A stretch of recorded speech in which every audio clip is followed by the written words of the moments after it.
and welcome. If you're new to this channel, I'm Chef Din. If you haven't subscribed to this channel, now is the time to hit that notification button as well, so you don't miss out on my new recipes posted weekly.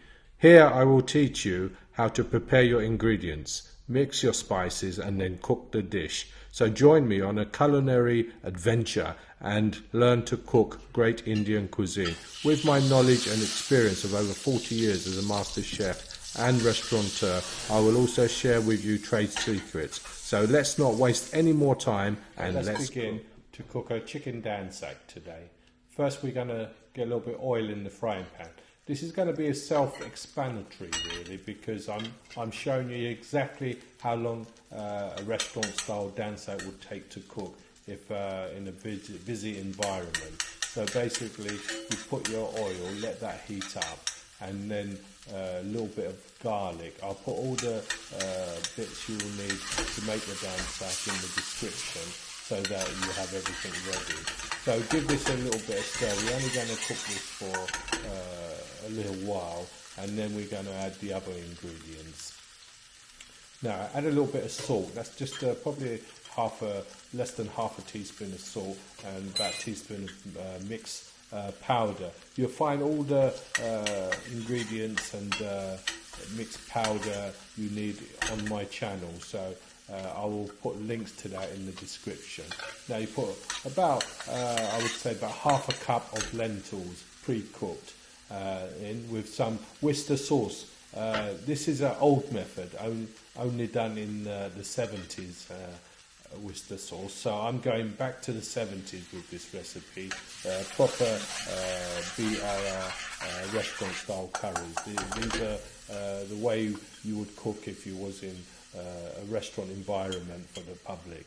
So there goes the chili. Now chili you can add as hot as you like, so you can add a teaspoon or 2 teaspoons. And your pre-cooked chicken, this will you'll also find in the description, a link to it.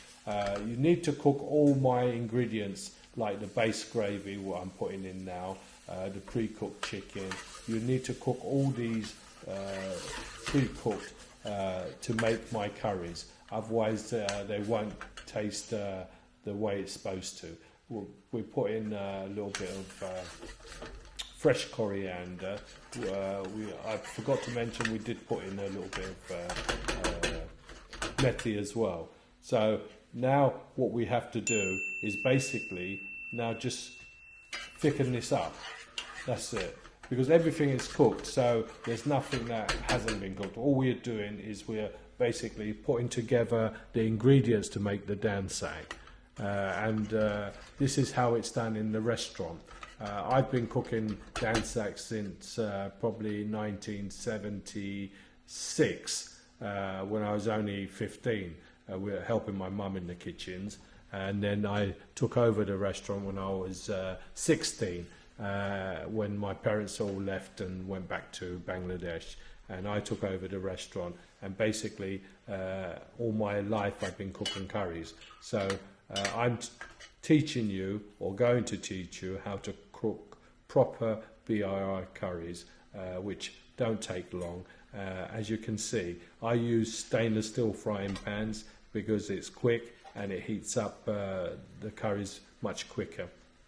And you don't need to do anything else, you just let it thicken up now. Because where I cook my pre-cook items, everything is properly cooked, so we're not actually adding much raw ingredients, apart from the fresh garlic we added in the beginning, which gave us the freshness again when we put the gravy and all the other ingredients in.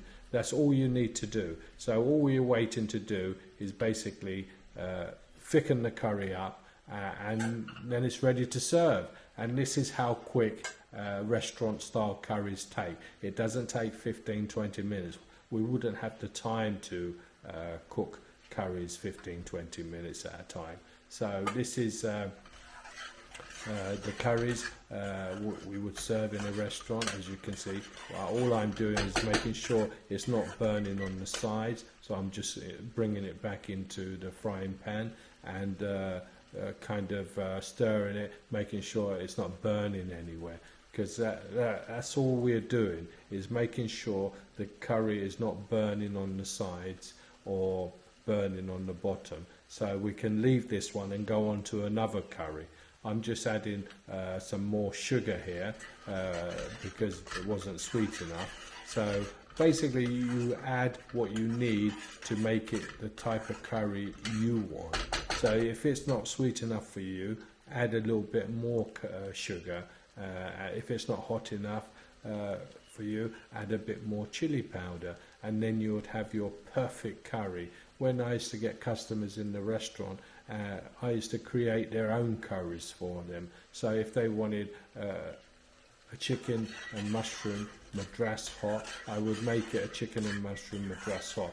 Then when the EPOS system came in on the tills, I could put their name against it, so that it would come up automatically, their order, without adding all different things, and the pricing structure as well. So thank God for the EPOS system.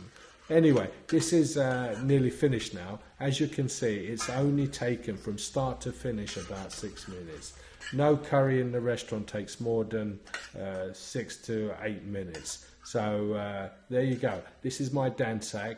I hope you enjoy it. There's a lot more different types of curries I'm going to show you how to cook. But as I say, look at my channel and learn how to cook the base gravy, the pre-cooked onions, the chicken, and so on. Anyway, thanks for watching, and I hope that I've given you an insight on how to cook restaurant-style curries. Bye for now, and don't forget to subscribe if you haven't, and hit the notification button as well.